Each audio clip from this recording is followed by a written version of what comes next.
Exercise 2.1 2.1 ಅಲ್ಲಿ first main ಏನ್ ಕೊಟ್ಟಿದ್ದಾರೆ, which of the following expression are polynomial in one variable and which are not. ನೀವು introduction video ನೋಡಿದ್ರೆ ನಿಮಗೆ polynomial ಯಾವುದು in one variable which are not ಅಂತ ನಿಮ್ಗೆ ನೋಡಿದ ತಕ್ಷಣ ಗೊತ್ತಾಗುತ್ತೆ.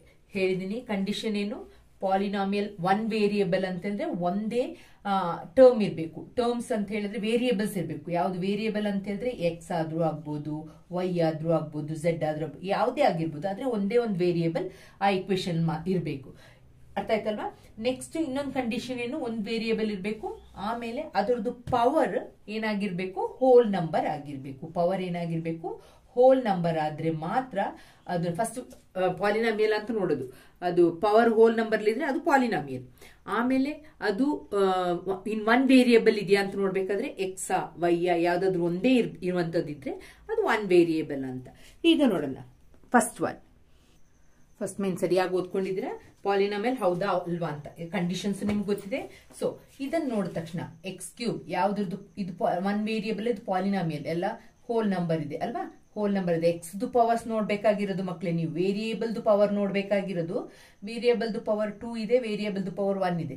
So this is a polynomial. ಇಲ್ಲಿ y ಸ್ಕ್ವೇರ್ ಪ್ಲಸ್ √2 ಮಕ್ಕಳೇ. ಮೇಡಮ್ √2 ಹೇಳಿದ್ದಾರೆ. √2 ಯಾವುದಕ್ಕೆ, ಎಕ್ಸ್ ಗಿದ್ಯಾ, ವೈ ಗಿದ್ಯಾ, ವೇರಿಯೇಬಲ್ ಗಿದ್ಯಾ? ಇಲ್ಲ ತಾನೆ. √2 ಒಂದು constant number. So this is also A polynomial. ಇಲ್ಲಿ ಬಂದಿದೆ ನೋಡಿ ಟಿ ಅಂತ ಹೇಳೋದು ವೇರಿಯೇಬಲ್. ವೇರಿಯೇಬಲ್ ಪವರ್ ಏನಾಯ್ತು, 3t to the power half ಆಗುತ್ತೆ. ಈಗಾದಾಗ this is not in a whole number. ಅರ್ಥ ಆಯ್ತಲ್ವಾ? 1/2 ಅಂತ ಹೇಳೋದು ಹೋಲ್ ನಂಬರ್ ಅಲ್ಲ. ನಾವು ಯಾವಾಗ್ಲೂ ವೇರಿಯೇಬಲ್ ನ ನೋಡ್ಬೇಕು. ವೇರಿಯೇಬಲ್ ಪವರ್ 1/2 ಹೋಲ್ ನಂಬರ್ ಆಗಿರ್ಬೇಕು. ಇಲ್ಲಿ ವೇರಿಯೇಬಲ್ ಪವರ್ 1/2 ಆಗಿರೋದ್ರಿಂದ ಇದು ಪಾಲಿನಾಮಿಯಲ್ ಅಲ್ಲ. ಈಗ ಇದು ಗೊತ್ತಿದೆ, ನಾವು ಎಕ್ಸ್ ದೇನ್ ಮಾಡಿದೀವಿ. y plus 2 into y to the power ಏನಾಗುತ್ತೆ, -1. ಕೆಳಗಿದ್ದ ಮೇಲೆ ತಂದಾಗ ಯಾವ ಲಾಸ್ ಆಫ್ ಇಂಡಿಸಸ್ ಅಲ್ಲಿ ಕಲ್ತಿದೀವಿ ನಾವು ಇದನ್ನ. ಸೊ ಇದೇನಾಗುತ್ತೆ, y ಕೆಳಗಿದ್ದ ಮೇಲೆ ಬರ್ಬೇಕಾದ್ರೆ -1 ಆಯ್ತದೆ. So -1 is not a whole number. So ಇದು ಏನಲ್ಲ, ಪಾಲಿನಾಮಿಯಲ್ ಅಲ್ಲ. ನೆಕ್ಸ್ಟ್ ಇದು X to the power 10, y to the power 3, t to the power 50 ಅಂತ ಕೊಟ್ಟಿದ್ದಾರೆ. ಆದ್ರೆ ಇದು ಪಾಲಿನಾಮಿಯಲ್. ಬಟ್ ಅಲ್ಲಿ ಕೇಳಿರೋದು ಒನ್ ವೇರಿಯೇಬಲ್. ಇದೆಷ್ಟು ವೇರಿಯೇಬಲ್ ಇದೆ, 3 ವೇರಿಯೇಬಲ್ ಇದೆ. ಎಕ್ಸ್ ಒಂದಿದೆ, ವೈ ಒಂದಿದೆ, ಟಿ ಒಂದಿದೆ. ಆಗ 3 ವೇರಿಯೇಬಲ್ಸ್. ಅರ್ಥ ಆಯ್ತಲ್ಲ? ಇದು ಪಾಲಿನಾಮಿಯಲ್ಲೇ, ಬಟ್ ಇಟ್ ಹ್ಯಾಸ್ 3 ವೇರಿಯೇಬಲ್ಸ್. ಅರ್ಥ ಆಯ್ತು ಅಂತ ತಿಳ್ಕೊಳ್ತೀನಿ. ಸೆಕೆಂಡ್ ಮೇನ್ ಅಲ್ಲಿ ಕ್ವಶನ್ ಏನ್ ಕೇಳಿದಾರೆ ಅಂದ್ರೆ, right the coefficient of x square in each of the following. ಈಗ ಫಸ್ಟ್ ನಾವೇನ್ ಮಾಡ್ಬೇಕು, ಎಲ್ಲಿ ಹುಡುಕ್ಬೇಕು, ಎಕ್ಸ್ ಸ್ಕ್ವೇರ್ ನ ಹುಡುಕ್ಬೇಕು. ಎಕ್ಸ್ ಸ್ಕ್ವೇರ್ ಪಕ್ಕ ಏನು ಇಲ್ಲ ಅಂತ ಹೇಳಿದ್ರೆ ಏನಂತ ಬರೋದು, coefficient of x square is 1. Full sentence ಬರಬೇಕು. Coefficient of x square is +1. ಇಲ್ಲಿ ಕೋಎಫಿಷಿಯಂಟ್ ಆಫ್ ಎಕ್ಸ್ ಸ್ಕ್ವೇರ್ ಏನಂತ ಬರೀತೀರಾ, ಇಲ್ಲಿ -1. ಯಾಕೆಂದ್ರೆ ಎಕ್ಸ್ ಸ್ಕ್ವೇರ್ ಇಲ್ಲಿದೆ, ಇಲ್ಲಿದೆ. ಇದ್ರ ಪಕ್ಕ ಏನಿದೆ, ಏನ್ ನಂಬರ್ ಇಲ್ಲ ಅಂತ ಹೇಳಿದ್ರೆ 1 ಪಕ್ಕ ಏನಿದೆ, ಸೈನ್ ಮೈನಸ್ ಇದೆ. ಸೊ -1. ಇಲ್ಲಿ ಕೋಎಫಿಷಿಯಂಟ್ ಆಫ್ ಎಕ್ಸ್ ಸ್ಕ್ವೇರ್ ಇಲ್ಲಿದೆ, ಇದೇನಂತ ಬರ್ತೀರಾ, π/2. ಇದ್ರದ್ದು ಕೋಎಫಿಷಿಯಂಟ್ ಎಷ್ಟು ಅಂತ ಬರ್ತೀರಾ, π/2. ಇಲ್ಲಿ ಎಕ್ಸ್ ಸ್ಕ್ವೇರ್ ಇದೆಯಾ, ಇಲ್ಲ. ಇದ್ದಿರಬಹುದು.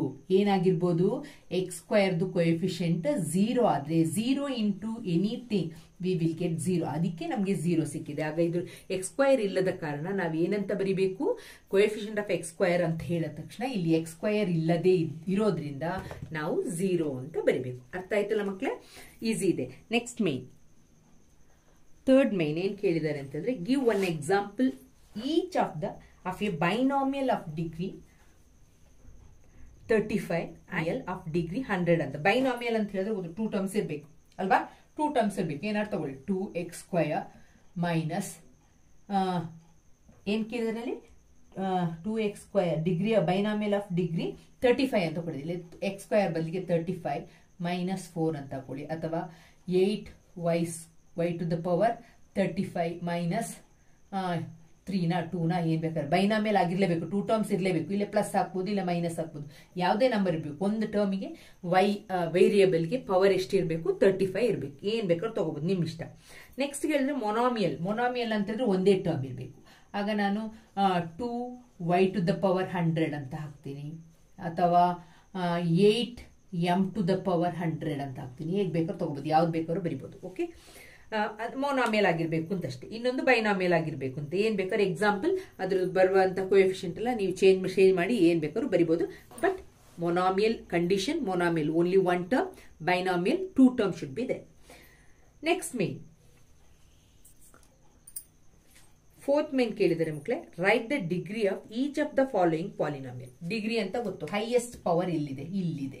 ಸೊ ಇದ್ರದ್ದು ಡಿಗ್ರಿ ಎಷ್ಟು ಅಂತ ಬರೀತೀರಾ, full sentence degree of this polynomial is 3. ಇಲ್ಲಿ ಹೈಯೆಸ್ಟ್ ಪವರ್ ಯಾವ್ದ್ರಲ್ಲಿದೆ, y ಸ್ಕ್ವೇರ್. ಆಗ ಇದ್ರದ್ದು ಡಿಗ್ರಿ ಆಫ್ ಪಾಲಿನಾಮಿಯಲ್ 2. ಇದ್ರದ್ದು ಟಿ ಮಾತ್ರ ಇರೋದು, ಆಗ degree of polynomial 1. T to the power 1 ಅಂತ ಅರ್ಥ.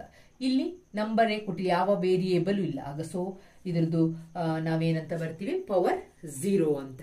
Degree of polynomial 0. ಯಾಕೆಂತ ಹೇಳಿದ್ರೆ ಇಲ್ಲೊಂದು ನಂಬರ್ ಎಕ್ಸ್ ಇದೆ ಅಂತ ತಿಳ್ಕೊಳ್ಳಿ, X to the power 0 is nothing but 1. 3 into 1 3 ಬರ್ತದಲ್ವಾ.